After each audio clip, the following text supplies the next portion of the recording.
Okay, चलो शुरू करते हैं। लास्ट लेक्चर में कहां तक आए थे हम? फर्टिलाइजेशन एंड इम्प्लांटेशन हमने टॉपिक देखा था, राइट। फर्टिलाइजेशन के अंदर हमने क्या किया था? जाइगोट से हमने क्या बनाया था? मोरूला बनाया था। मोरूला के बाद में हमने क्या बनाया था? ब्लास्टोसिस्ट बनाया था। और उस ब्लास्टोसिस्ट को हमने क्या किया था? एंडोमेट्रियम के अंदर उसको एम्बेडेड करके इम्प्लांट कर दिया था। मींस इम्प्लांटेशन हमने कर दिया है। अभी हम इम्प्लांटेशन के बाद यूटेरस के अंदर क्या होगा, अभी वो हमें देखना है। तो आज के सब टॉपिक का नाम क्या बन जाएगा? आज के टॉपिक का नाम क्या बन जाएगा? हमें देखना है अभी प्रेगनेंसी। क्या देखना है? प्रेगनेंसी। मींस ये प्रेगनेंसी स्टार्ट कहां से होती है, एक्चुअली में स्टार्ट कहां से होती है, और ये प्रेगनेंसी के अंदर क्या चेंजेस होते हैं। मींस द एम्ब्रियो का डेवलपमेंट कैसे होता है।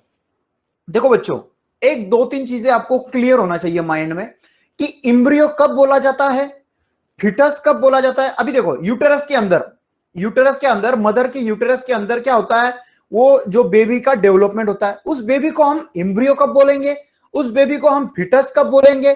ओके, तो ये चीजें हमें समझना चाहिए। चलो मैं बता देता हूं आपको। देखो, जब स्टार्ट होती है प्रेगनेंसी, जैसे स्टार्टिंग से जैसे फर्टिलाइजेशन होता है, फर्टिलाइजेशन से लेके 3 मंथ तक, तीसरे मंथ तक, थर्ड मींस फर्स्ट ट्राइमेस्टर बोल सकते हैं उसको आप। Okay, first trimester. आपको ये तो पता है ना कि 9th मंथ की प्रेगनेंसी है, उसमें 3 ट्राइमेस्टर होते हैं। ट्राइमेस्टर बोले तो एक ट्राइमेस्टर में 3 मंथ होते हैं, सेकंड ट्राइमेस्टर में 3 मंथ, और थर्ड ट्राइमेस्टर में 3 मंथ होते हैं। ऐसे टोटल 9 मंथ होते हैं। ओके, तो ये ट्राइमेस्टर है, फर्स्ट, सेकेंड एंड थर्ड। इसमें जो ट्राइमेस्टर है, इसमें हम उस इम्ब्रियो को क्या बोलेंगे? हम उसको इम्ब्रियो बोलेंगे। क्या बोलेंगे उसको? हम इम्ब्रियो। ओके, और इसके बाद जैसे 3 मंथ का हो जाता है, यहां पर बेबी का डेवलपमेंट हो जाता है अच्छी तरह से, उसका पूरा ऑर्गन, कंप्लीट ऑर्गन बन जाता है यहां तक। इसके बाद उसको हम क्या बोलेंगे? उसको एम्ब्रियो बोलेंगे। क्या अभी वो क्या बन जाएगा? एक ह्यूमन जैसा दिखने वाला एक बेबी बन गया, तो उसको हम अभी क्या बोलेंगे? एम्ब्रियो नहीं बोलेंगे, उसको क्या बोलेंगे? हम फिटस बोलेंगे। क्या बोलेंगे? फिटस। ये याद रखो, हाँ, फिटस। ओके, ये क्लियर? 3 मंथ तक हम बोलेंगे एम्ब्रियो, और उसके बाद हम बोलेंगे उसको फिटस। समझ रहे हो? तो एम्ब्रियो जो, अब यहां पर और एक चीज ऐड कर लो। क्या? और एक चीज देखो, जो प्लेसेंटा होता है, प्लेसेंटा का मतलब क्या होता है? प्लेसेंटा ये ऐसा पार्ट होता है जो फिटस मदर से अटैच रहता है, तो ये पार्ट से अटैच रहता है प्लेसेंटा। जैसे मैंने अभी ऐसे मैं स्ट्रक्चर बता देता हूं। चलो, ये मदर का यूटेरस है। ओके, चलो यूटेरस का स्ट्रक्चर ही निकालेंगे अपन, थोड़ा सा आपको समझ में आ जाएगा। Okay,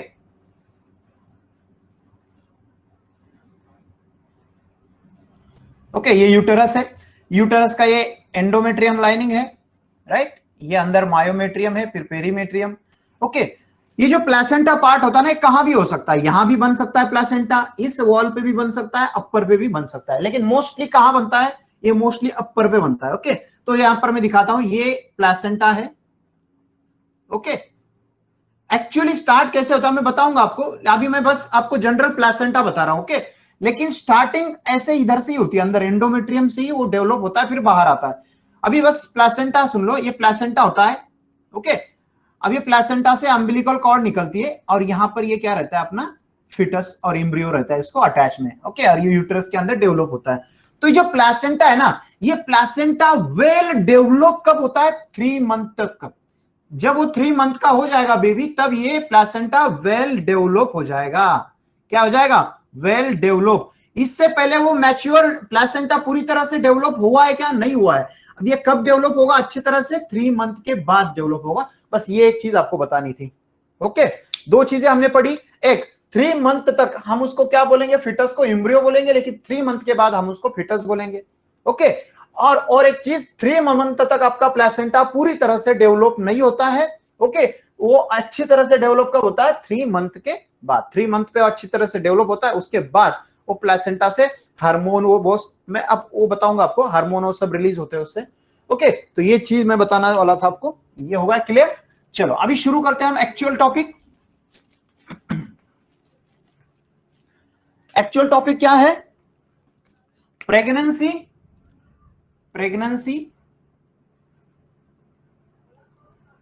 and embryonic development. Okay, embryonic development. अभी देखो प्रेगनेंसी को बच्चों, इसको और एक नाम है, इसको बोलते हैं गेस्टेशन। क्या बोलते हैं इसको? गेस्टेशन। ओके, अब ये गेस्टेशन पीरियड कितना आपको पता है? 9 मंथ का होता है गेस्टेशन पीरियड।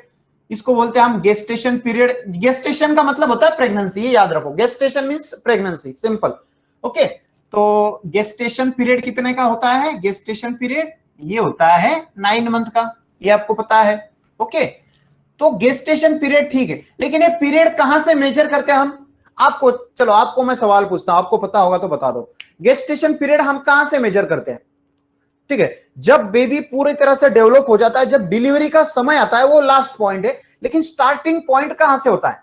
जब हम बोलते हैं प्रेगनेंसी स्टार्ट हो चुकी है, तो कहां से होती है प्रेगनेंसी स्टार्ट? कहां से होती है? हम बोलते हैं ना अभी बच्चा 1 मंथ का पूरा हो चुका है, तो एक पहली तारीख कहां से मेजर करते हैं हम? पता है आपको? फर्स्ट डे ऑफ प्रेगनेंसी कौन सा होता है? यही मेरा सिंपल सवाल है। फर्स्ट डे ऑफ प्रेगनेंसी कौन सा होता है किसी को पता? यदि नहीं है तो नो बोल दो। नहीं पता, चलो मैं हूं ना, मैं बताता ना कहां से होता है। दिव्या बोले बताती है 14th डे। नहीं बेटा, 14th डे नहीं रहता है, मैं बताता हूं कब से होता है। देखो ध्यान से सुनो, आपका मेंस्ट्रुअल जो मेंस्ट्रुएशन रहता है, जो ब्लीडिंग स्टार्ट होता है, समझो ये फर्स्ट डे ऑफ ब्लीडिंग है आपका, फर्स्ट डे ऑफ ब्लीडिंग।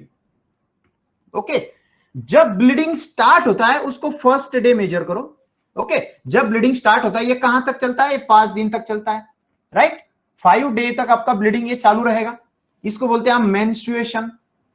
ये पूरा साइकिल तो 28 दिन की होती है, लेकिन पहले 1 से 5 दिन तक ये क्या होता है? इसको बोलते हैं मेंस्ट्रुएशन। क्या बोलते हैं? मेंस्ट्रुएशन। मेंस्ट्रुएशन का मतलब क्या होता है? ब्लीडिंग। सिंपल मतलब क्या होता है मेंस्ट्रुएशन का? ब्लीडिंग। तो ये कितना? 5 दिन तक होता है। इसके बाद हम क्या ऑलमोस्ट एक डेट लेते हैं, 14th डे पे क्या होता है? ओव्यूलेशन होता है। क्या होता है? ओव्यूलेशन होता है 14th डे पे। और यहां पर क्या रिलीज होता है? oocyte। क्या रिलीज होता है? oocyte। और ये oocyte का क्या होता है? यहां पर फर्टिलाइजेशन होता है। समझ रहे हो? फर्टिलाइजेशन होता है। फिर ये फर्टिलाइजेशन होके फर्स्ट वीक में, यहां से लेके फर्स्ट वीक में मीन 7th डे जब होगा, तब यहां से फर्टिलाइजेशन से क्या बन जाएगा? जाइगोट बन के यहां पर मोरुला बन जाएगा, ब्लास्टोसिस बन जाएगा, और इंप्लांटेशन हो जाएगा 7th डे पे। ओके, और फिर इसके बाद इंप्लांटेशन के बाद क्या होगा वो हम देखेंगे आज। ओके, लेकिन यहां तक हमने देखा था, राइट। तो यहां से हमें क्या समझ रहा है? फर्टिलाइजेशन हो गया, इसका मतलब प्रेगनेंसी की स्टार्टिंग शुरू हो गई। जब 7th डे पे इंप्लांटेशन हो जाएगा तो समझ लो कि खुशखबरी आ चुकी है। इट्स अ गुड न्यूज, क्योंकि जब इंप्लांटेशन होगा तभी प्रेगनेंसी 100% श्योर होती है। यदि आप बोलोगे सर फर्टिलाइजेशन होगा इसका मतलब pregnancy confirm, no. Pregnancy confirm कब होती है? जैसे आपको पता है डॉक्टर हमें बोलते हैं कि प्रेगनेंसी कंफर्म करना है, तो कैसे एक किट मिलती है मेडिकल पे, क्या ना, प्रेग्ना किट, बहुत सारे किट के नाम रहते हैं। तो वो किट मिलती है, तो किट पे क्या करते हैं हम? डॉक्टर बोलते हैं कि आप मॉर्निंग में यूरिन के 1-2 ड्रॉप उस पर डालो, तो क्या होता है? उससे क्या पता चलता है अपने को? उस पर 2 लाइन आ जाती है, इसका मतलब प्रेगनेंसी है। ओके, और यह हम कब चेक करते हैं? जब 2nd मंथ का पीरियड मिस हो जाता है, मेंस्ट्रुएशन साइकिल आता नहीं है, तब हम ये चेक करते हैं, राइट।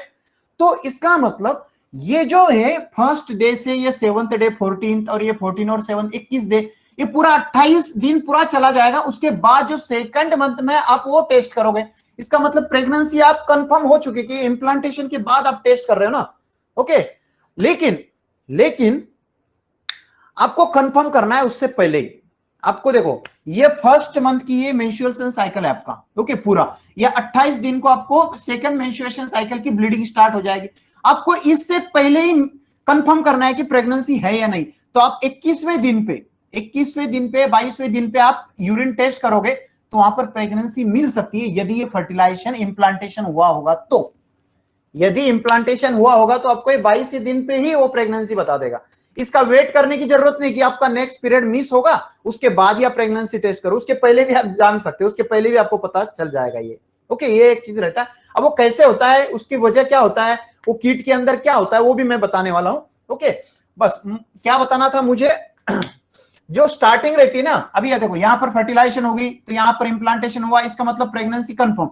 तो आप मुझे ये बताना था कि डेट कहां से मेजर करते हैं हम, डेट मेजर करते हैं यहां से, इसको बोलते हैं हम लास्ट मेंस्ट्रुअल पीरियड कब थी आपकी, एलएमपी।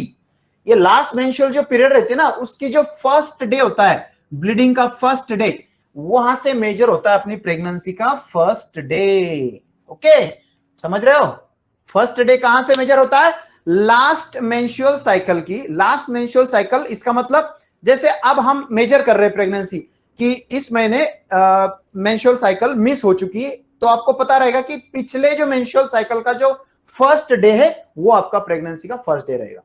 समझ रहे हो, तो ये आपका फर्स्ट डे, इससे यहां से मेजर करो आप, फिर 1 मंथ कंप्लीट, फिर 2 मंथ।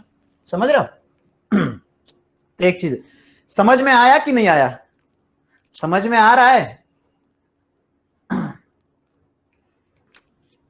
समझ में आ रहा है क्या, ये वाला पार्ट समझ में आया आपको, क्या बताया मैंने।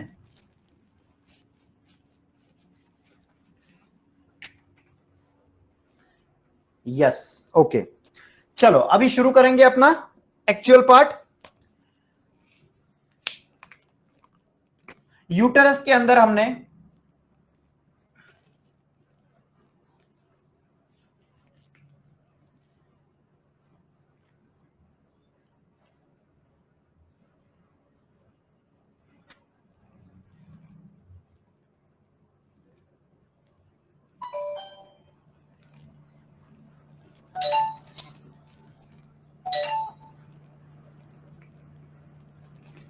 ये ओवरी है, राइट। इसके अंदर हमने क्या देखा था, यहां तक हमने फर्टिलाइजेशन कर चुके थे। यहां पर मैं इसके ये निकाल लेता हूं क्या, तो ज्यादा डिफिकल्ट नहीं जाता है थोड़ा।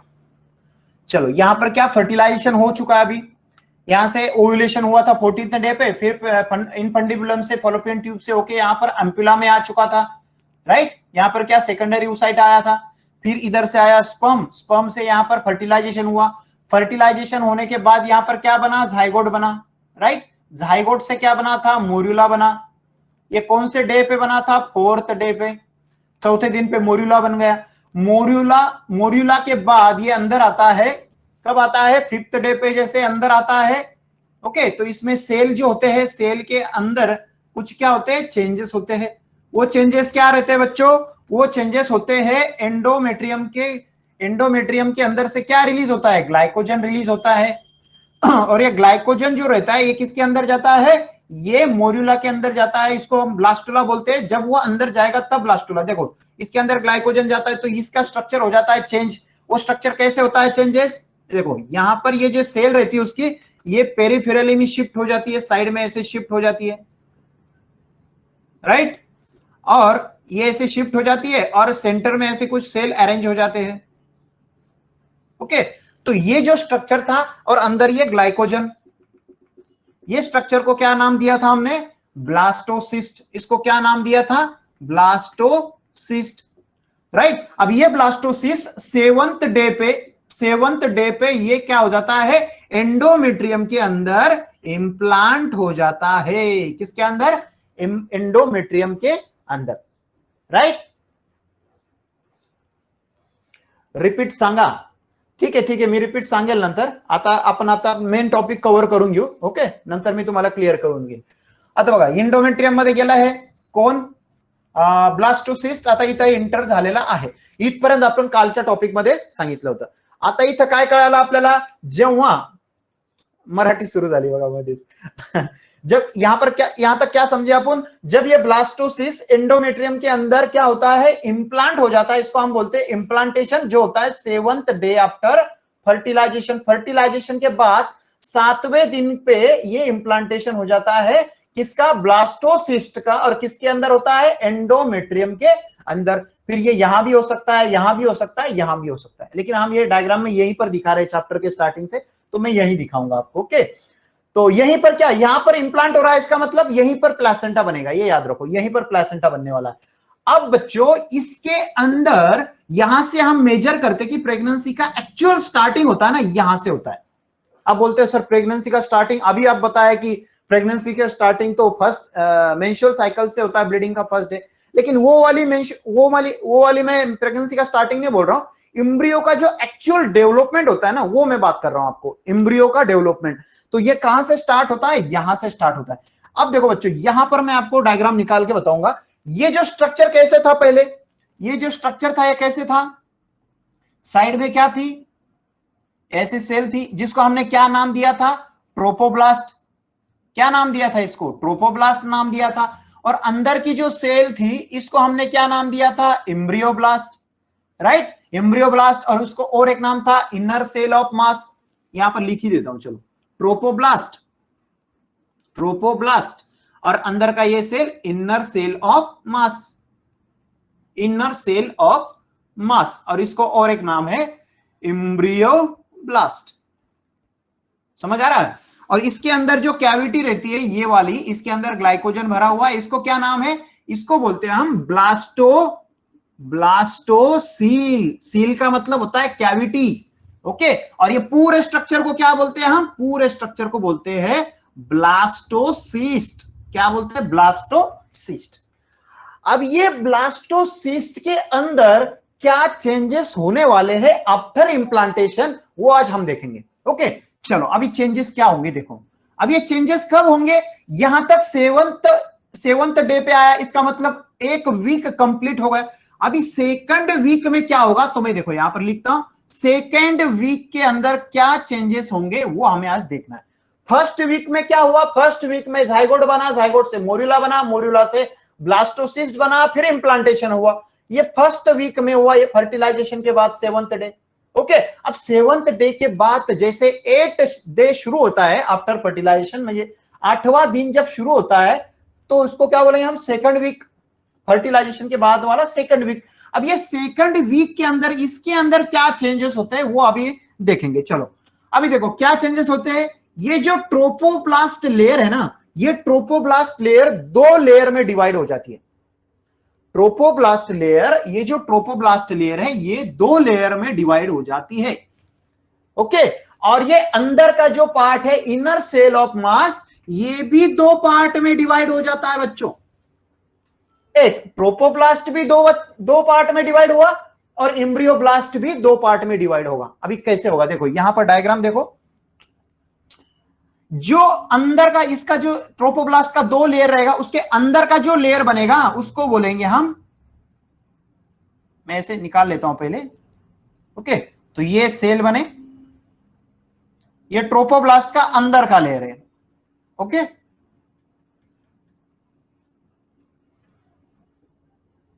ये ट्रोपोब्लास्ट का अंदर का लेयर, और उसका जो बाहर का लेयर रहेगा ना, ओके, वो लेयर कैसे रहता है, वो सेल्यूलर लेयर नहीं रहेगा। वो लेयर कैसे रहता है देखो, पहले ये जो रहेगा लेयर, ये रहेगा सेल्यूलर, सेल से बना हुआ लेयर रहेगा, ओके। इसमें आप न्यूक्लियस दिखा सकते हो ऐसे, ओके। इसको बोलेंगे हम, ये वाले पार्ट को बोलेंगे हम साइटोट्रोपोप्लास्ट। क्या बोलेंगे, साइटोट्रोपोप्लास्ट। साइटो का मतलब क्या होता है, सेल। साइटो का मतलब क्या होता है, सेल। देखो साइटो का मतलब होता है सेल। अब साइटो का भी से अपन बोलते हैं ना, स्टडी ऑफ सेल, सेल की स्टडी को क्या बोलते हैं, cytology. Cytology means study of, logy means study, study of cell. Cyto means cell, ये सेल से बना हुआ स्ट्रक्चर, इसको बोलते हैं हम साइटोट्रोपोब्लास्ट। साइटो से ना, ट्रोपोब्लास्ट ऑलरेडी है, ट्रोपोब्लास्ट का जो लेयर सेल से बना हुआ है उसको बोलते हैं हम साइटोट्रोपोब्लास्ट। समझ रहे हो, साइटोट्रोपोब्लास्ट, ये बीच में से निकाल सकते हो साइटोट्रोपोब्लास्ट पूरा लाइन, ओके। और यहां पर थोड़ा ज्यादा अटेंशन दो, अभी ये चीज है ना समझने में थोड़ी डिफिकल्ट है। ये जो बाहर का पार्ट है ना, ये बाहर का पार्ट में पूरा साइटोप्लाज्म भरा हुआ है, ओके। और उसके अंदर जो न्यूक्लियस है ना, ऐसे स्विमिंग कर रहे हैं, तैर रहे हैं ऐसे, ओके। तो ये जो पूरा साइट, ये भी सेल्यूलर पार्ट है एक्चुअली। ये सेल कैसे, हर सेल में एक न्यूक्लियस है, लेकिन ये पूरा साइटोप्लाज्म का, ऐसे बोल सकते हो आप, एक बड़ा सा तालाब है और तालाब में बच्चे पो रहे, स्विमिंग कर रहे हैं, ओके, तो ये तालाब क्या है, तालाब में पूरा जो पानी उसको हम साइटोप्लाज्म बोलते हैं, और उसके अंदर जो बच्चे स्विमिंग कर रहे हैं वो रहेंगे न्यूक्लियस। ओके, तो इसके अंदर क्या रहते हैं, इसे न्यूक्लियस फ्लोट कर रहे हैं, क्या कर रहे हैं, फ्लोटिंग हो रहा है न्यूक्लियस का। और ऐसी कंडीशन कब होती है पता है, देखो जब किसी सेल का डिवीजन होता है, जब किसी सेल में डिवीजन होता है, तो सेल के डिवीजन होने के टाइम पे क्या होता है, सेल के अंदर का साइटोप्लाज्म में भी डिवीजन होता है और न्यूक्लियस में भी डिवीजन होता है। मींस कैसे, साइटोप्लाज्म में डिवीजन हुआ, आधा साइटोप्लाज्म ऊपर गया, आधा साइटोप्लाज्म नीचे, मतलब एक सेल में आधा साइटोप्लाज्म, दूसरे सेल में आधा साइटोप्लाज्म। न्यूक्लियस में भी डिवीजन होगा, आधा न्यूक्लियस इधर, आधा न्यूक्लियस इधर, मींस क्रोमोसोम। ओके, तो ऐसे साइटोप्लाज्म का भी डिवीजन हुआ, न्यूक्लियस का भी डिवीजन हुआ। लेकिन इस कंडीशन में हुआ क्या है, सेल के अंदर सिर्फ सिर्फ न्यूक्लियस में डिवीजन हुआ है। देखो न्यूक्लियस के अंदर डिवीजन हुआ है, साइटोप्लाज्म दो सेल बने क्या, नहीं एक ही सेल है, लेकिन न्यूक्लियस में सिर्फ डिवीजन हुआ है, लेकिन दोनों न्यूक्लियस एक ही सेल के साइटोप्लाज्म के अंदर है। और इसी कंडीशन में और क्या होगा, ये दो न्यूक्लियस और डिवाइड हो जाएंगे। ओके, ये चार और डिवाइड हो जाएंगे, चार 8 बन जाएंगे, 8 16 बन जाएंगे, लेकिन एक ही सेल के साइटोप्लाज्म में। तो ये सेल बढ़ती बड़ी बड़ी होती जाएगी और न्यूक्लियस उसमें बढ़ते जाएंगे। तो ये कंडीशन ऐसी शेप ले लेती है इसके साइड में, समझ रहे हो, एक सेल है, सेल के अंदर सिर्फ न्यूक्लियस में डिवीजन हो रही है, उसके साइटोप्लाज्म में डिवीजन नहीं हो रही है। आपको सेल का स्ट्रक्चर पता है ना, ये इसको साइटोप्लाज्म बोलते हैं और ये अंदर का न्यूक्लियस रहता है। साइटोप्लाज्म में डिवीजन नहीं हो रही है, सिर्फ न्यूक्लियस में डिवीजन हो रही है सिर्फ, तो न्यूक्लियस का नंबर बढ़ता जाएगा, लेकिन साइटोप्लाज्म वैसे के वैसे ही रहेगा। तो इस कंडीशन को बोलते हैं हम सिनसीशियम। क्या बोलते हैं, सिनसीशियम। तो इसका नाम भी वैसे ही आता है, देखो इसका नाम भी क्या आएगा, देखो इसका नाम रहेगा, यहां पर लिख देता हूं, ओके यहां पर लिखता हूं, इसका नाम रहेगा सिनसीशियो ट्रोपोब्लास्ट। थोड़ा डिफिकल्ट है प्रोनाउंसिएशन में, ट्रोपोब्लास्ट, लेकिन आपको याद तो रहना पड़ेगा, रखना पड़ेगा, सिनसीशियो ट्रोपोब्लास्ट, और ये रहेगा साइटोट्रोपोब्लास्ट। यहां तक समझ में आया। ट्रोपोब्लास्ट का दो लेयर बना, एक साइटोट्रोपोब्लास्ट और एक बना सिनसीशियो ट्रोपोब्लास्ट। अब ये हुआ ट्रोपोब्लास्ट का। अब आ जाइए इनर सेल ऑफ मास में। अब जो इनर सेल ऑफ मास है ना, इसमें भी डिवीजन होता है और इसमें दो लेयर बनती है, इसमें भी दो लेयर बनती है। अब ये लेयर कैसे, देखो ये जो पार्ट है इसमें डिवीजन कैसे होगा, एक पार्ट ऐसे बनेगा, ओके, और एक पार्ट ऐसे बनेगा, दो पार्ट बन जाएंगे इसके, क्या बन जाएंगे, दो पार्ट बन जाएंगे। ओके, इसके अंदर सेल है, ओके दो पार्ट बन गए। इसमें एक पार्ट को हम बोलेंगे, ये जो पार्ट है इसको बोलेंगे हम इपीब्लास्ट, इसको बोलेंगे इपीब्लास्ट, और इसको बोलेंगे हम हाइपोब्लास्ट। समझ आया, इनर सेल ऑफ मास दो लेयर में डिवाइड हुआ, आधी सेल ऊपर चलेगी, आधी सेल नीचे चलेगी, मुझे साइड में हो गए दो सेल। जो ऊपर वाली पार्ट रहेगी उसको बोलेंगे हम इपीब्लास्ट, ये ऊपर वाली है साइड में जो, और जो अंदर की साइड रहेंगी वो रहेगी हाइपोब्लास्ट। समझ में आ रहा, ओके यहां तक समझ में आया, यहां तक समझ में आया, क्लियर, समझ में आया तो यस टाइप करो प्लीज। यहां तक समझ में आया, क्या देखा हमने, ट्रोपोब्लास्ट का दो लेयर बना और इनर सेल ऑफ मास का दो लेयर बना। ओके चलो ठीक है, वेरी गुड वेरी गुड। अभी देखो इसके बाद क्या होता है, देखो इसके बाद देखो, इसके बाद बहुत ही इंटरेस्टिंग है, ये जो अंदर का इपीब्लास्ट और हाइपोब्लास्ट है ना, इसमें होता है चेंजेस। ओके, अभी मेन चीज ये है बच्चों कि आपको ये एनसीईआरटी में दिया नहीं है, लेकिन मैं आपको एक दावे के साथ बता सकता हूं, एक विश्वास के साथ बता सकता हूं कि जब तक आप ये चीज नहीं पढ़ोगे ना, तो आपको दिमाग में कंसेप्ट नहीं क्लियर होगी। आपकी जो कंसेप्ट होती है ना, जब तक कंसेप्ट क्लियर नहीं होती ना, तो आप कितनी भी एमसीक्यूज की प्रैक्टिस कर लो, कितनी भी करो, हजारों 10,000 करो, कोई मतलब नहीं है एमसीक्यूज का। कंसेप्ट क्लियर करो, उसके बाद कितना भी डिफिकल्ट क्वेश्चन रहो वो सॉल्व कर सकते हो। ओके, तो ये कंसेप्ट के बेस में मैं पढ़ा रहा हूं अभी। ओके, एनसीईआरटी में इतने डिटेल में नहीं देती है, वो बस दे देंगे आपको 2-3 लाइन बस, लेकिन इतना एक्सप्लेन नहीं करेगी वो कभी। ओके, तो ये एक्सप्लेन, यहां पर कंसेप्ट समझ लो अभी क्या है। अभी देखो बच्चों, आपको हमें बनाना क्या है, हमें बनाना है कोरियन। क्या बनाना है, कोरियन। कोरियन से बनेगा प्लेसेंटा।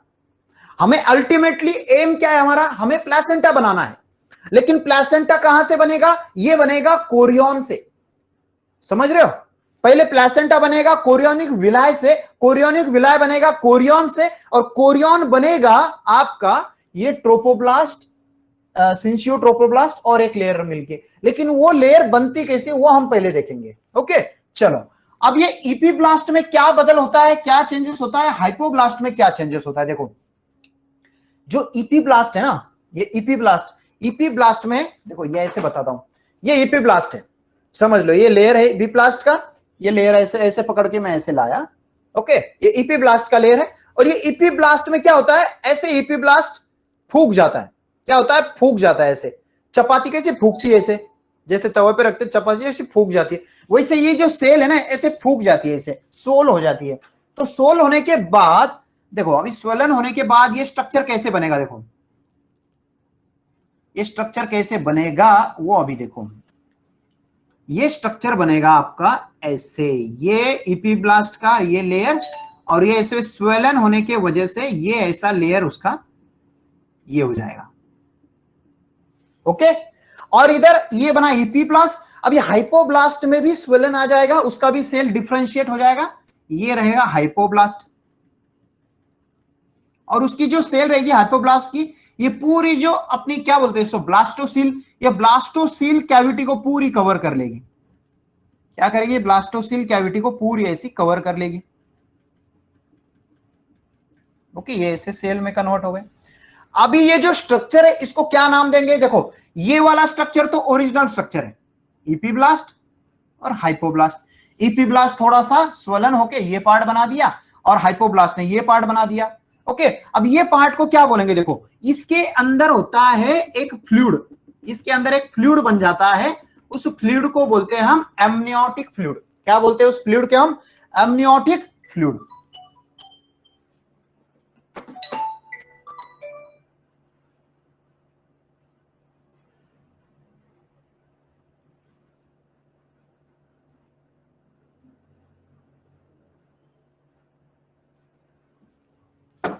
इस फ्लूइड को क्या बोलते हैं हम, एमनियोटिक फ्लूइड। इसको कहां नाम दें, चलो मैं इधर बता देता हूं, इसको यहां पर बता देता हूं, चलो amniotic fluid, amniotic fluid. Okay और ये जो फ्लूइड के बाहर की जो नया लेयर बनाया है इपीब्लास्ट में, इसको नाम क्या देंगे, एमनियन।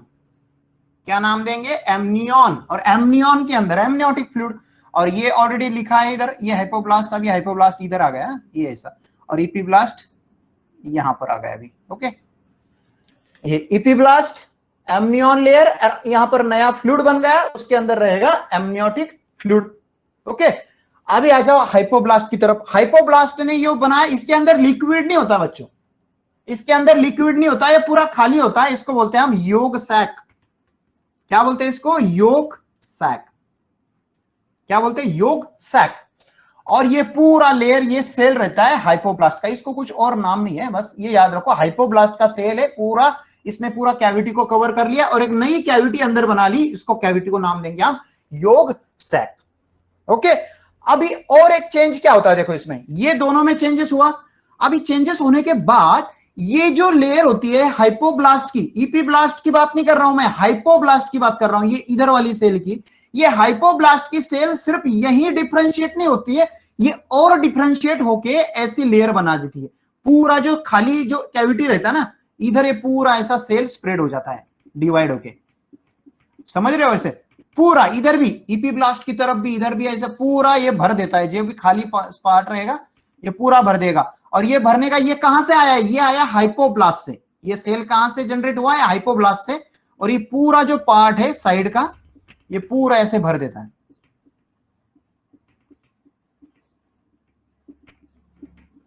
समझ आ रहा है, समझ आ रहा है, देखो हाइपोब्लास्ट ने तो सिर्फ यहां से सेल उसके डिफरेंशिएट हुई एक लेयर बनाई, योग सैक बनाया, लेकिन उसका बाहर का स्पेस तो खाली है ना, तो योग सैक ये हाइपोब्लास्ट क्या करता है, वो भी खाली नहीं रहने देता, वो भी भर देता है। ये पूरा रेड कलर में दिखाया मैंने, ये बाहर से पूरा ये भी भरा हुआ है, और इधर इपीब्लास्ट का लेयर भी उसने भर चुका है। ओके तो ये जो नया लेयर बनता है ना, इसको नाम देंगे हम एक्स्ट्रा एम्ब्रियोनिक मेसोडर्म।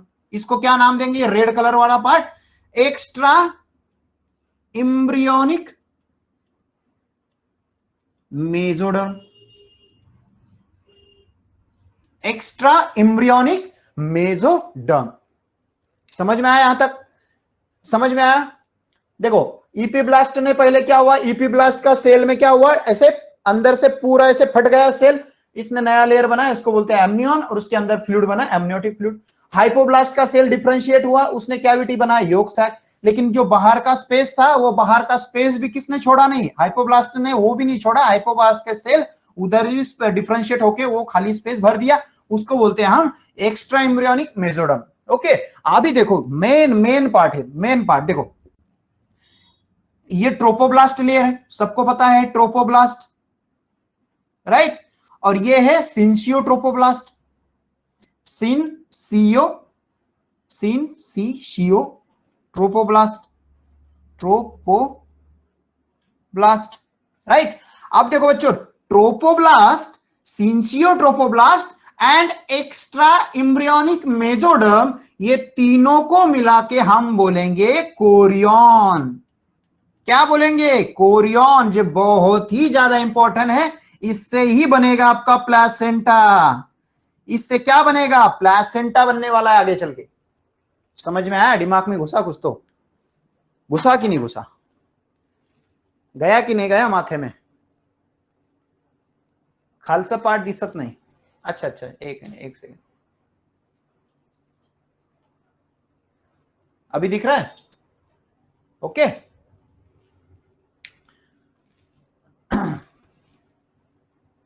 समझे? यहां तक समझ में आया सबको? यहां तक समझ में आया? कोरियन कहां से बना फिर? कोरियन कहां से बना? देखो कोरियन के ये ट्रोपोब्लास्ट, सिंसियो ट्रोपोब्लास्ट, ये दो लेयर, और एक नया लेयर मैंने बनाया था रेड कलर में, वो वाला लेयर, ये तीनों लेयर मिला के कोरियन बनाया। क्या बनाया? कोरियन। और कोरियन को छोड़ के कौन सा लेयर बाकी है? अभी देखो, कोरियन को छोड़ के जो लेयर बाकी है, हाइपोब्लास्ट, इपीब्लास्ट, एमनियन, ये सब ये अंदर का पार्ट है। इससे क्या बनने वाला है? एम्ब्रियो बनने वाला है आपका। क्या बनने वाला है? एम्ब्रियो। एम्ब्रियो से क्या बनेगा? बच्चा बनेगा, बेबी बनेगा। और एग्जैक्टली बोला जाए तो एम्ब्रियो कहां से बनेगा? हाइपोब्लास्ट से बनेगा या इपीब्लास्ट से बनेगा? तो बच्चों ये बनेगा आपका इपीब्लास्ट से। क्लियर करो, इपीब्लास्ट से आपका एक्चुअल एम्ब्रियो बनने वाला है। हाइपोब्लास्ट तो उसमें हेल्प करेगा, लेकिन epiblast is the main part to produce embryo, to create embryo. समझ में आया? ओके,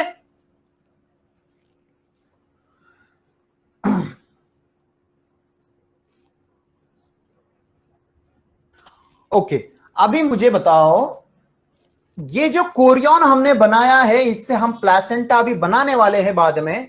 ये जो पार्ट है, ये पार्ट अब यहां पर हम दिखाएंगे, यहां पर हम दिखाएंगे अभी इस पार्ट को।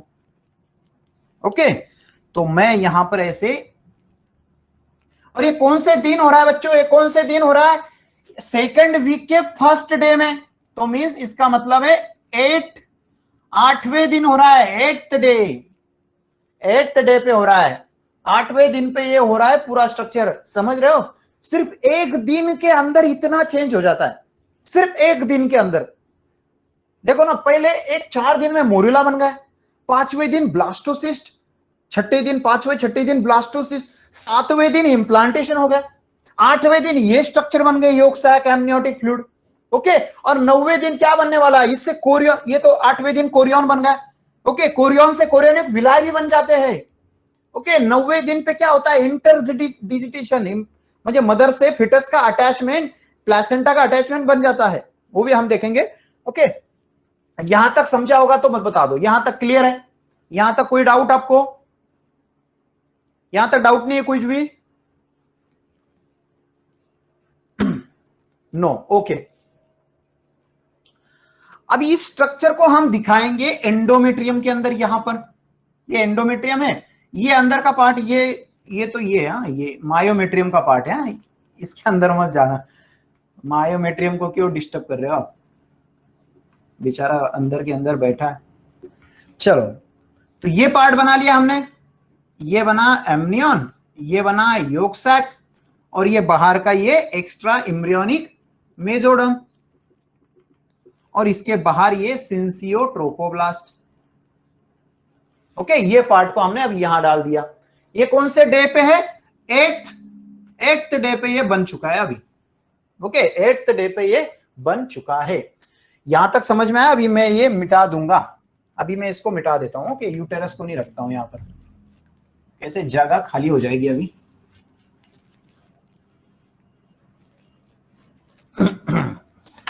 अभी देखो, अभी मेन क्वेश्चन होता है ये कोरियोनिक विलाय क्या होता है?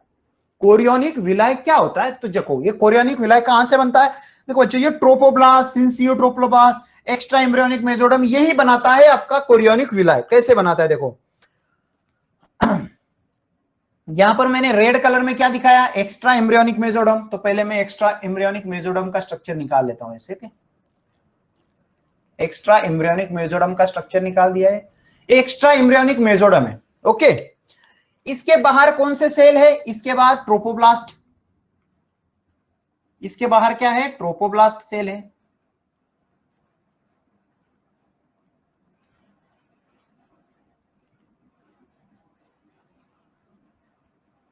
इसके बाहर ये अंदर अंदर जा रहा है अपन।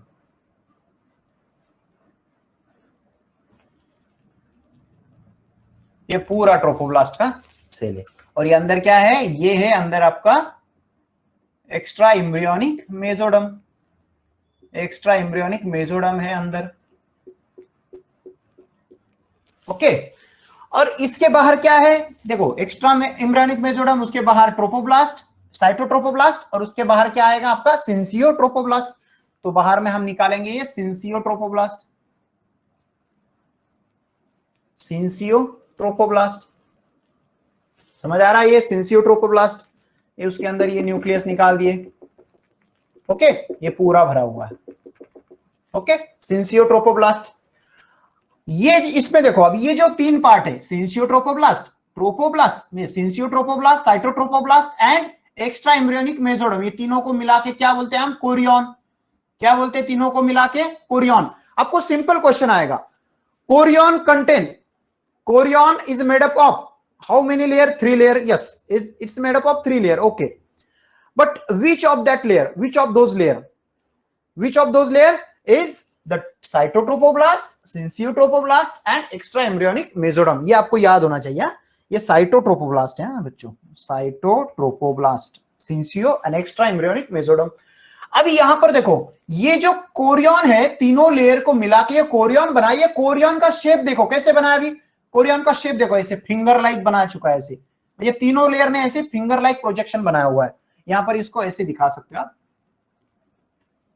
इसको ऐसे दिखा सकते हो, समझ आया? देखो, फिंगर लाइक प्रोजेक्शन बना है, इसको बोलते हैं हम विलाय। इसको क्या बोलते हैं? Villi. Villi means finger like, fimbriae like projection है, तो विलाय बोलते हैं इसको। तो ये जो पार्ट रहेगा इसको बोलते हैं हम कोरियोनिक विलाय। क्या बोलते हैं इसको? कोरियोनिक विलाय। समझ में आया? कोरियोनिक विलाय। और इसके अंदर क्या रहेगा? ये अंदर के पार्ट, इसके अंदर क्या बनेंगे? अंदर के पार्ट रहेंगे। ओके, तो यहां पर आप वो निकाल सकते हो पार्ट। ये अंदर के पार्ट कौन से हैं? ये इपीब्लास्ट, इपीब्लास्ट का ये एमनियन लेयर। ओके, ये हाइपोब्लास्ट, हाइपोब्लास्ट का ये, हाइपोब्लास्ट का एक्सटेंशन सेल। ये है आपका योग सैक, ये आपका एमनियोटिक फ्लूइड इसके अंदर। ओके, और ये जो पूरा पार्ट है, ये वाला पार्ट, ये पूरा क्या रहेगा? ये एक्स्ट्रा एम्ब्रियोनिक मेसोडर्म, ये पूरा भरा हुआ है एक्स्ट्रा एम्ब्रियोनिक मेसोडर्म से। ओके, ये पूरा पार्ट समझ आया यहां तक?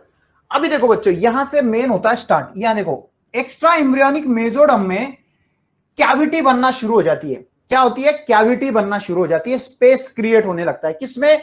एक्स्ट्रा एम्ब्रियोनिक मेसोडर्म में। अब ये भरा भरा हुआ है, देखो ऐसे भरा भरा हुआ है पूरा, ऐसे मैं पूरा निकाल देता हूं, ऐसे पूरा भरा हुआ है। लेकिन इसके अंदर है ना, कैविटी बनना स्टार्ट हो जाता है, स्पेस। जैसे इसके अंदर स्पेस बना था, जैसे चपाती ऐसे फूकने के बाद अंदर ऐसे स्पेस बन जाता है, ऐसे ऐसे चपाती फूकने के बाद अंदर जो स्पेस रहता है ना, वैसे स्पेस इसके अंदर भी बनने लगता है। तो ऐसे कैविटी बनने लगती है, देखो इसके अंदर खाली जगह बनने लगती है इसे। ऐसे खाली जगह बनने लगती है ऐसे, ओके, ऐसे खाली जगह बनने लगती है, ये पूरा खाली होता है, ओके। लेकिन इसके साइड में ऐसे ये अंदर से भी पार्ट रहता है, ये अंदर से भी रहता है, ये पूरा ऐसे स्पेस बन जाता है इसका ऐसे खाली, इसमें बाहर से तो पूरा कवर रहेगा और अंदर से भी रहेगा, ओके। देख रहे हो यहां पर ये जो एक्स्ट्रा एम्ब्रियोनिक मेसोडर्म है उसके अंदर ऐसे स्पेस बन चुका है, ओके। लेकिन एक जगह स्पेस नहीं बनता है, एक जगह ऐसे पार्ट रहता है, ये पार्ट, ओके। ये जो पार्ट रहता है ना, ये रहता है आपका फ्यूचर अम्बिलिकल कॉर्ड।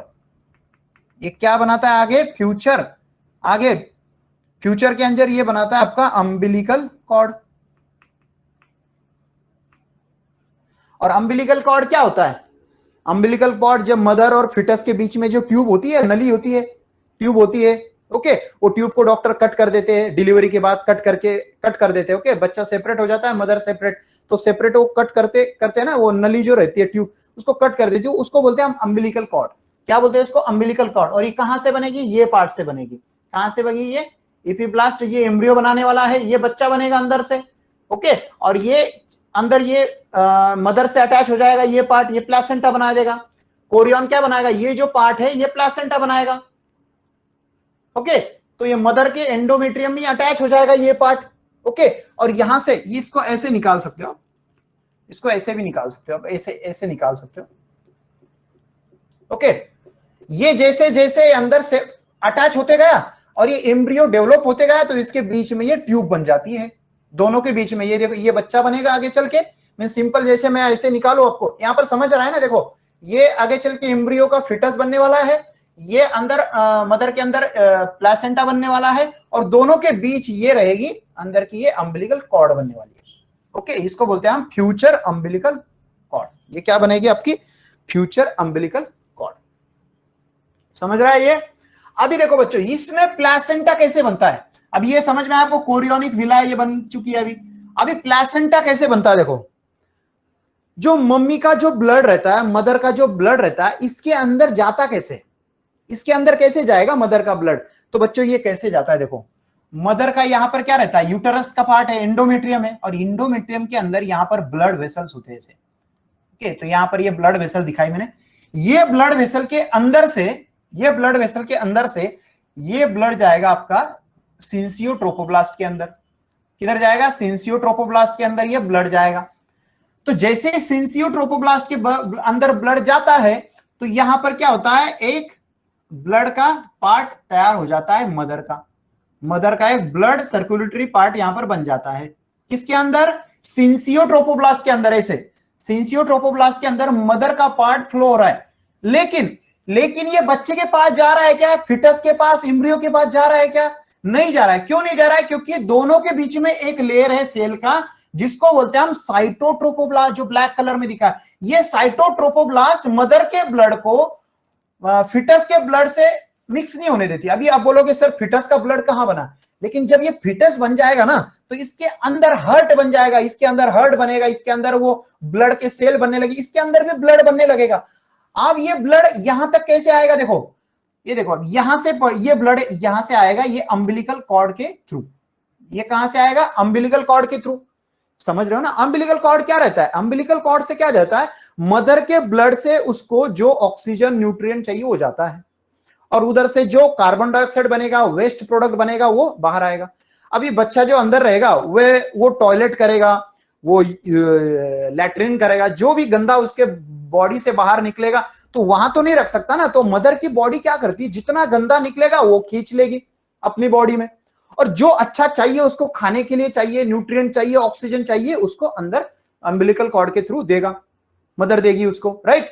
तो यहां पर ऐसे नहीं ना कि बच्चा यहां से सांस ले रहा है, बच्चा अंदर सांस ले सकता है क्या, नहीं ले सकता है। और अंदर पूरा एकदम अनएरोबिक इन्वायरमेंट रहता है, वहां थोड़ी ना हवा मिलने वाली है, बच्चा ऐसे सांस लेगा, लेगा क्या, नहीं लेगा, नहीं ले पाएगा। क्यों नहीं ले पाएगा, क्योंकि अंदर हवा नहीं है, ऑक्सीजन नहीं है, उसको ले पाए। तो उसको उस टाइम के लिए, उस प्रेगनेंसी के टाइम में उसको मदर से ऑक्सीजन जाता है, और उसके अंदर जो कार्बन डाइऑक्साइड बनता है वो भी मदर के ब्लड से ही जाता है। लेकिन आप बोलोगे सर आपने तो बोला कि मदर और फिटस का ब्लड मिक्स नहीं होता है, तो ये जाता कैसे है? तो इसकी जाने का रहता है डिफ्यूजन। ये देखो इधर से मदर का ब्लड आ रहा है, ये मदर के ब्लड में ऑक्सीजन है, न्यूट्रिएंट है। अब ये फिटस के ब्लड के है, ये अम्बिलिकल कॉर्ड है। ओके समझो ये अम्बिलिकल कॉर्ड है, ये अम्बिलिकल कॉर्ड से ये ब्लड का ये देना है, ये ब्लड है, ये मदर का ब्लड है, ये फिटस की अम्बिलिकल कॉर्ड है। तो ये यहां से दोनों के मिक्स नहीं होता है, यहां पर ये मिक्सिंग नहीं होता है। इसके बीच में एक सेल वॉल रहती है, इसके बीच में सेल का लेयर होता है, कौन सा? साइटोट्रोपोब्लास्ट। ये साइटोट्रोपोब्लास्ट के थ्रू, उसके थ्रू, ओके उसके थ्रू क्या होता है? डिफ्यूजन होता है। क्या होता है? डिफ्यूजन होता है। मींस ऑक्सीजन पहले सेल में जाएगा, सेल के जंक्शन से या सेल में जाएगा, सेल से उधर ब्लड में जाएगा। नहीं जो भी भेजना है बॉर्डर के थ्रू भेजना पड़ेगा। आपको खाना देना है तो ऐसे फेंक दो बॉर्डर के थ्रू, उस टाइम उधर फिटस ले लेगा। तो जो भी जाएगा ब्लड में, फिटस के ब्लड में, ये एक्सचेंज होके जाएगा सेल से, सेलुलर लेयर से। ये ट्रोपोब्लास्ट के, ये देखो ये ब्लैक कलर में निकाली, यहां तक तो ब्लड से आ जाएगा ऑक्सीजन, लेकिन यहां से आगे कैसे जाएगा? ये सेल्स के थ्रू ये डिफ्यूजन होके जाएगा फिटस में। ओके तो ये उनका एक्सचेंज होता है। क्या एक्सचेंज किसका होता है? Nutrient, oxygen, carbon dioxide, waste product का एक्सचेंज होता है। ओके क्या देखा हमने? कोरियोनिक विलाय कैसे बनता है? ये ऐसे फिंगर लाइक प्रोजेक्शन बना लेता है। कौन? कोरियन। कोरियन बोले तो क्या? तीन लेयर। तीन लेयर कौन सी? एक होती है सिंसियोट्रोपोब्लास्ट, एक होती है साइटोट्रोपोब्लास्ट, और एक होती है एक्स्ट्रा एम्ब्रियोनिक मेसोडर्म। अभी आप बोलेंगे सर एक्स्ट्रा एम्ब्रियोनिक मेसोडर्म कहां से बनी? तो मैंने बताया आपको कहां से बनती है। हाइपोब्लास्ट जो लेयर होती है उसके सेल से ये बनती है। ओके तो इपीब्लास्ट का क्या क्या काम है बच्चों? अभी इपीब्लास्ट का काम शुरू ही नहीं हुआ है। जब उसका काम शुरू होगा ना तो वही मेन काम है।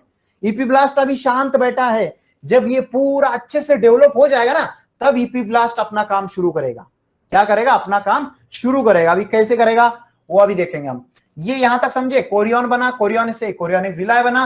फिर हमने उसके बाद देखा ब्लड का जो मैटरनल जो ब्लड रहता है, मैटरनल ब्लड बोलते हैं इसको, मैटरनल ब्लड जो रहेगा ब्लड, ये मैटरनल ब्लड ये इसमें अंदर कैसे जाएगा? ये साइनुसॉइड बनाता है। साइनुसॉइड बोले तो कैविटी रहता है। इतना डिटेल में जाने की जरूरत नहीं है, बस इतना याद रखो मैटरनल ब्लड ये फिटल के ब्लड से कांटेक्ट नहीं होता है, तो ये एक्सचेंज होता है, डिफ्यूजन होता है ब्लड का। ओके समझ में आया? यहां तक समझ में आया कि नहीं आया? यहां तक समझ में आया अच्छे से? कोरियोनिक विलाय कैसे बना, कोरियन क्या है? अब ये कोरियोनिक विलाय अंदर ऐसे मिक्स हो जाएंगे। देखो यहां से ये आपके मदर के टिश्यू रहेंगे, ये कोरियोनिक विलाय से मिक्स हो जाते हैं। इसको बोलते हैं हम इंटरडिजिट, क्या बोलते हैं इसको? इंटरडिजिटेड हो जाएंगे। इंटरडिजिटेड होने के बाद में ये बन जाएंगे, मदर से हो जाएगा पैक, एकदम ऐसे अटैच हो जाएगा, तो ये बना लेगा आपका प्लेसेंटा। और ये प्लेसेंटा से एक ट्यूब रहेगी, वो ट्यूब बोले तो ये वाली ट्यूब, और ये ट्यूब को अटैच रहेगी फिटस। तो फिटस में फिर डेवलपमेंट होगी। फिर उसमें पहले हार्ट बनेगा, हार्ट में आपको साउंड सुनाई देगा। पहले महीने में साउंड सुनाई देता है, फर्स्ट मंथ में आप सोनोग्राफी स्टेथोस्कोप पे देखोगे ऐसे सुनोगे तो आपको हार्ट के साउंड सुनाई देंगे। फिर सेकंड मंथ में धीरे धीरे आपके ऑर्गन सिस्टम डेवलप होंगी। थर्ड मंथ में आपको पता चल जाएगा कि ये मेल है, बॉय है या गर्ल है, तो आप उसका एक्सटर्नल जेनेटलिया देख सकते हो, फाइंड कर सकते हो, लेकिन वो अलाउड नहीं है।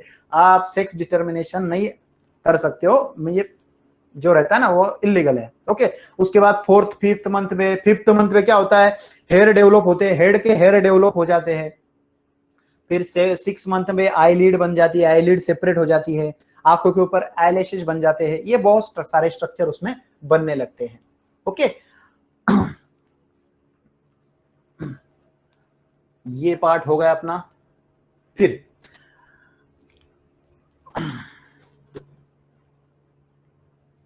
ओके अभी देखो मैं इसको अभी कर लेता हूं, मिटा देता हूं पूरा। अभी देखो बच्चों ये बना आपका प्लेसेंटा, बन चुका है यहां पर। अब ये प्लेसेंटा क्या करेगा? प्लेसेंटा क्या हेल्प करेगा? मदर की क्या हेल्प करेगा? ये हेल्प करेगा हार्मोन सिक्रेशन में। क्या हेल्प करेगा? हार्मोन सिक्रेट करता है ये। 3 टाइप्स के हार्मोन सिक्रेट करता है। कितने टाइप्स के? 3 टाइप्स के, याद रखो। और ये सिर्फ प्रेगनेंसी के टाइम ही रिलीज होते हैं। प्रेगनेंसी के टाइम ही रिलीज होते हैं, वो भी सिर्फ फीमेल में रिलीज होंगे। ये 3 हार्मोन की बात कर रहा हूं मैं। प्रेगनेंसी फीमेल में होती है मुझे भी पता है, लेकिन हार्मोन की बात कर रहा हूं, वो सिर्फ प्रेगनेंसी के टाइम पे ही रिलीज होंगे, तो वो 3 हार्मोन कौन से है? वो है आपके human chorionic, HCG, HCG human chorionic gonadotropin hormone, और दूसरा है HPL human placental lactogen, human placenta lactogen, और थर्ड हार्मोन है रिलैक्सिन। 3 हार्मोन रिलीज करता है। एक बार प्लासेंटा बन गया, एक बार प्लासेंटा बन चुका है तो उसके बाद ये 3 हार्मोन रिलीज करेगा। HCG means human chorionic gonadotropin hormone, human chorionic gonadotropin hormone. अब आप बोलेंगे सर ये गोनाडोट्रोपिन की बात कर रहे हैं, इसका मतलब यहां पर ईस्ट्रोजन प्रोजेस्टेरॉन बनने वाला है क्या? यस, यहां पर क्या बनेगा? Oestrogen progesterone. ये गोनाडोट्रोपिन एससीजी क्या करेगा? आगे चल के ये एससीजी ईस्ट्रोजन एंड प्रोजेस्टेरॉन बनाने वाला है बच्चों। प्रोजेस्टेरॉन क्या बनाने वाला है? प्रोजेस्टेरॉन। और ये ह्यूमन प्लासेंटा लैक्टोजन, ये जो हार्मोन है ना, ये हार्मोन आपके मेमोरी ग्लैंड मींस मिल्क के टाइम पे सीक्रेट होता है। Milk ejecting hormone means milk ejecting hormone नहीं बोल सकते, लेकिन ये प्लेसेंटा से सीक्रेट होता है ये वाला हार्मोन जी, जो मेमोरी ग्लैंड पे इफेक्ट करता है। और रिलैक्सिन हार्मोन कब सीक्रेट होता है? At the end of pregnancy means delivery के टाइम पे ये सीक्रेट होता है। डिलीवरी के टाइम पे जब फिटल मदर के यूटेरस से बाहर आता है, डिलीवर होता है, उस टाइम जो पेल्विक गर्डल रहते हैं ना, पेल्विक गर्डल के जो मसल होते हैं, टिश्यू होते हैं, कनेक्टिव टिश्यू होते हैं, जो पूरी ये रहेगा वहां पर यूटेरस का जो पार्ट रहेगा, वो पूरा पार्ट को रिलैक्स करने के लिए मींस बच्चा आराम से बाहर आ सके, तो ये जो पार्ट रहता है यूटेरस का सर्वाइकल कैनल, उसको रिलैक्स करने के लिए ये रिलैक्सिन हार्मोन सीक्रेट होता है। समझ रहे हो? ये जब रिलैक्सिन हार्मोन सीक्रेट होता तो ऑटोमेटिकली क्या होता है? सर्वाइकल कैनल वाइडर वाइडर होते जाता है, रिलैक्स होते जाता है, और फिटल आराम से बाहर आ जाता है। ओके, तो ये हुआ रिलैक्सिन का काम। ये होता है लैक्टोजन। लैक्टोजन यहां से देखो, लैक्टोजन इसका नाम क्या है? Human human placental lactogen hormone. Lactogen का मतलब ये होता है ना, लैक्टो मींस मिल्क, तो ये मिल्क के लिए यूज होने वाला हार्मोन है।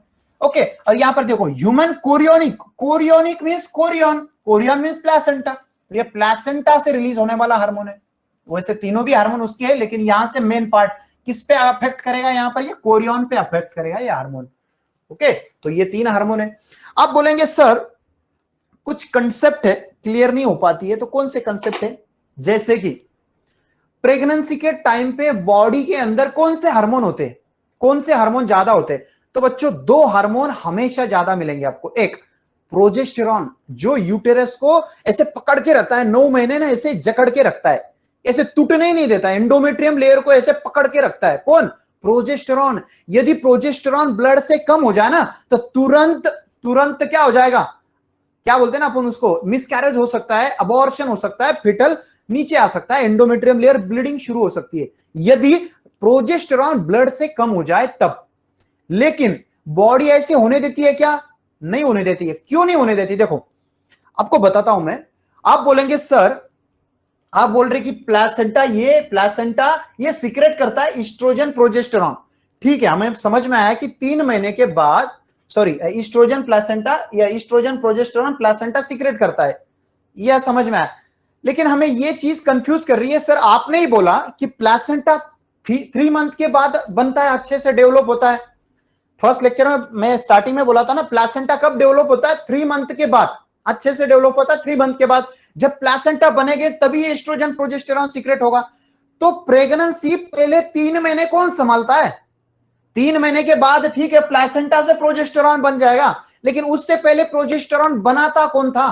3 महीने एंडोमेट्रियम को संभालने का काम किसने किया? आप बोल रहे हो ना सर, प्रेगनेंसी में एंडोमेट्रियम को संभालने के लिए प्रोजेस्टेरॉन की जरूरत होती है।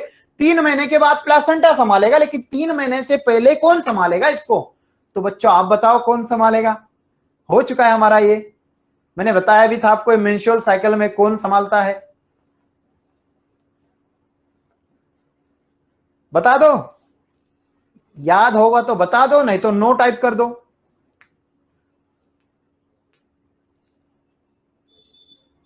है कि नहीं याद?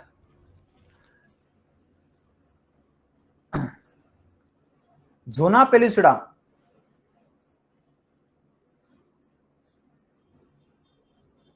जोना पेलुसिडा का कोई मतलब ही नहीं है बेटा इधर।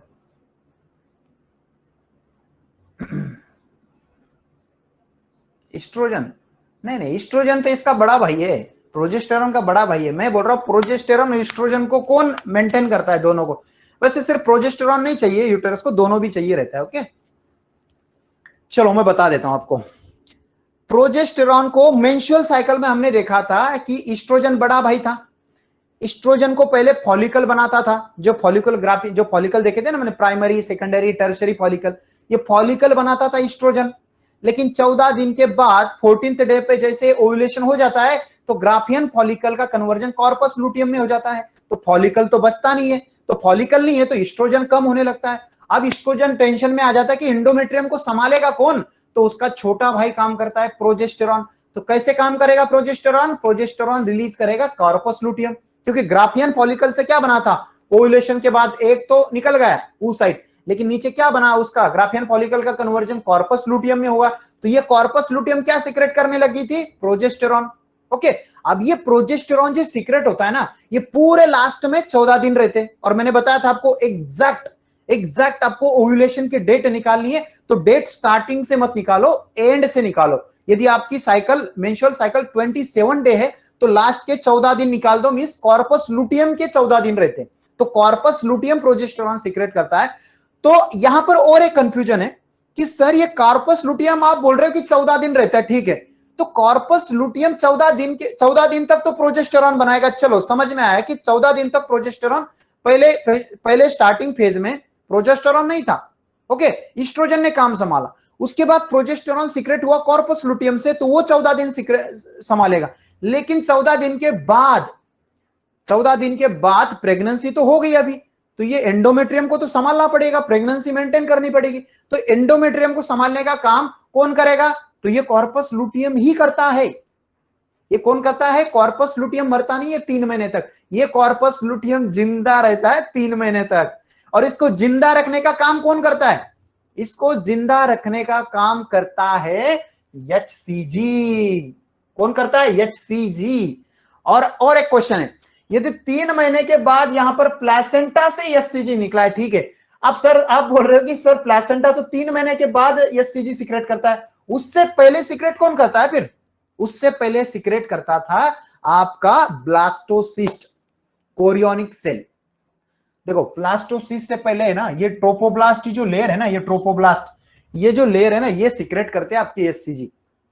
कौन सीक्रेट करता है, आपका ब्लास्टोसिस्ट सीक्रेट करता है chorionic hormone, human chorionic hormone. समझ आ रहा है, देखो प्रेगनेंसी के स्टार्टिंग में फर्स्ट, सेकेंड, थर्ड मंथ में जो प्रोजेस्टेरॉन बनता है वो कहां से बनता है, कॉर्पस लुटियम से बनता है। उसके बाद 3rd से लेकर 9th मंथ तक जो प्रोजेस्टेरॉन बनता है वो प्लेसेंटा से बनता है।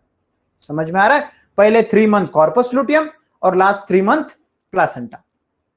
समझ में आया अभी क्लियर, पहले 3 मंथ, और ये प्रोजेस्टेरॉन मैं बोल रहा हूं पहले 3 मंथ प्रोजेस्टेरॉन कॉर्पस लुटियम संभालेगा, फिर लास्ट के 6 मंथ प्रोजेस्टेरॉन प्लेसेंटा संभालेगा। ये प्रोजेस्टेरॉन जो रहेगा ये किसको संभालेगा, ये यूटेरस को संभालेगा। ओके, ये यूटेरस को संभालेगा। अब यहां पर आपको क्लियर हो जाएगा, और भी देखो मैंने क्या बोला, फर्स्ट से लेकर 3 मंथ तक और लास्ट में 9 मंथ। फर्स्ट 3 मंथ तक प्रोजेस्टेरॉन जो रहता है ये कौन बनाता है, कॉर्पस लुटियम बनाता है। कौन बनाता है, कॉर्पस लुटियम। लेकिन 3 से 9 मंथ तक कौन बनाता है कॉर्पस लुटियम, 3 से 9 मंथ तक जो प्रोजेस्टेरॉन कौन बनाता है, ये बनाता है प्लेसेंटा। Okay, progesterone. समझ आ रहा है अभी, और ये प्रोजेस्टेरॉन का काम क्या है, ये बनाता तो ठीक है लेकिन काम क्या है, इसका काम है एंडोमेट्रियम जो होता है उसको बनाना काम है क्या, नहीं, उसको मेंटेन करने का काम है। गलती से भी प्रोजेस्टेरॉन कम हो जाए गलती से, तो एंडोमेट्रियम लेयर आपकी हो जाएगी ब्रेक और हो जाएगी ब्लीडिंग शुरू, और आ जाएगा बच्चा बीच में ही बाहर, मींस हो जाएगा मिसकैरेज। इसको बोलते हैं हम अबॉर्शन। मिसकैरेज हो जाता है ना बहुत लोगों का कि 4-5 महीने में मिसकैरेज होगा, तो इसकी क्या प्रॉब्लम होता है, ब्लड के अंदर प्रोजेस्टेरॉन की कमतरता हो जाती है, प्रोजेस्टेरॉन कम हो जाता है, तो डॉक्टर क्या देते हैं, प्रोजेस्टेरॉन का इंजेक्शन देते हैं या गोली खाने को बोलते हैं। क्या प्रोजेस्टेरॉन, ये प्रोजेस्टेरॉन हार्मोन की गोली मिलती तो भी और खाने को बोलते हैं, कंटिन्यू प्रोजेस्टेरॉन की गोली खाओ, तो उससे क्या होता है, एंडोमेट्रियम लेयर बना रहता है ऐसा। ओके, समझ में आया अभी, ये क्लियर, एकदम ओके। बॉडी के अंदर ये हार्मोन है प्रोजेस्टेरॉन, ईस्ट्रोजन, और ये 3 महीने के बाद ये सीक्रेट होंगे एचसीजी, एचपीएल, रिलैक्सिन। लेकिन इसके अलावा भी बॉडी के अंदर जब मदर प्रेग्नेंट होती है उस टाइम उसके बॉडी के ब्लड के अंदर और बाकी के हार्मोन भी होते हैं। कौन से हार्मोन, जैसे थायराइड के हार्मोन जो होता है ना, थायरॉक्सिन, वो भी होता है, कॉर्टिजोल एंजाइम जो हार्मोन होता है वो भी होता है। ओके, तो ये बहुत सारे हार्मोन उसमें होते हैं क्योंकि फिटल के लिए चाहिए रहते हैं हार्मोन। ओके, तो ये बहुत सारे एंजाइम, ये हार्मोन उसमें होते हैं। समझ में आया, गड्ढा रहता है, तो इसको बोलेंगे हम, ये जो पार्ट होता है, ये डंडी होती है इसकी। ओके, इसको बोलते हैं हम प्रिमिटिव स्टिक। क्या बोलते हैं इसको, primitive stick, primitive stick. Okay, और ये जो गड्ढा रहता है ना, इसको बोलते हैं हम प्रिमिटिव नोड। क्या बोलते हैं, प्रिमिटिव नोड। अब ये प्रिमिटिव स्टिक के अंदर, अब ये जो सेल रहेंगी इसकी,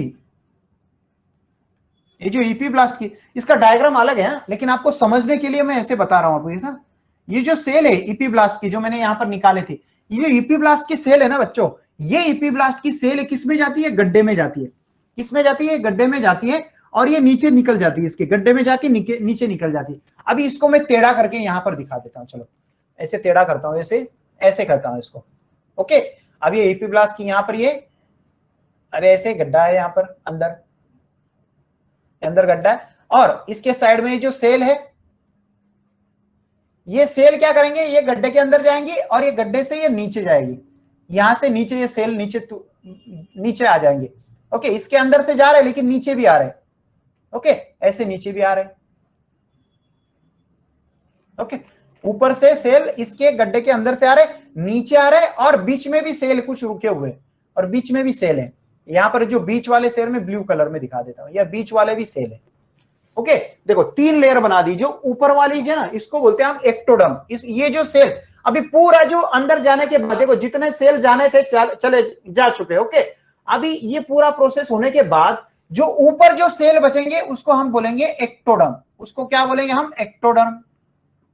ओके, और जो अंदर जो सेल रहेगी, अब ये पूरा स्ट्रक्चर ऐसा रहेगा ना इसका, ऐसे समझ लो इसको, ये विला है, कोरियोनिक विला, और ये ऐसे। ओके, अब जो स्ट्रक्चर अंदर रहेंगे, अंदर वाली सेल, इसको बोलेंगे हम एक्टोडर्म। क्या बोलेंगे, एंडोडर्म, सॉरी, ये रहेंगे एंडोडर्म, ये रहेंगे एक्टोडर्म, और ये जो बीच वाले हैं इसको बोलेंगे मेसोडर्म। मेसोडर्म, समझ में आया, एक्टोडर्म, मेसोडर्म और एंडोडर्म। अभी जो एक्टोडर्म है ना, ये एक्टोडर्म बॉडी का क्या बनाएगी, नर्वस सिस्टम बनाएगी। क्या बनाएगी, नर्वस सिस्टम। क्या बनाएगी, बॉडी की जो नर्वस सिस्टम है ना, ये बनाएगी एक्टोडर्म। एक्टोडर्म क्या बनाएगी, एक्टोडर्म बनाएगी आपकी मसल बनाएगी, कनेक्टिव टिश्यू बनाएगी। ओके, तो ये अंदर का पार्ट बनाएगी ये। और ये एंडोडर्म क्या बनाएगी, एंडोडर्म बनाएगी जैसे ब्लड बनाएगा, ब्लड जो अंदर का पार्ट है एकदम से। ओके, ये बाहर का पार्ट, नर्वस सिस्टम का काम जो रहेगा एक्टोडर्म बनाएगा। मिडल का पार्ट है जैसे मसल, कनेक्टिव टिश्यू, ये बनाएगा ये। और एंडोडर्म बोले तो ब्लड, लिम्फ, अंदर जो फ्लूइड का पार्ट है वो एंडोडर्म। तो ये पूरा बॉडी का स्ट्रक्चर है, 3 जर्म, ये जर्म लेयर है, इसको क्या बोलते हैं हम, जर्म लेयर, 3 जर्म लेयर। तो ये पूरा 3 जर्म लेयर क्यों बोलते हैं जर्म लेयर, क्योंकि ये लेयर के जैसे फॉर्म होते हैं, एक लेयर है, दूसरे, थर्ड लेयर। ओके, समझ में आया, ये 3 लेयर है, एक्टोडर्म, एंडोडर्म एंड मेसोडर्म। ये तीनों लेयर बना के अपनी पूरी बॉडी के ऑर्गन बनाएगी। आपको क्वेश्चन इसमें से तो नहीं आएगा, लेकिन आपको एक कंसेप्ट है कि ये 3 लेयर रहती है, जो बुक में दिया है ना, एक्टोडर्म, एंडोडर्म, मेसोडर्म। ओके, चलो क्लियर, कोई डाउट, कोई भी अभी क्वेश्चन है आप पूछ लो। अभी कोई भी डाउट है, कोई भी क्वेश्चन है तुरंत पूछ लो।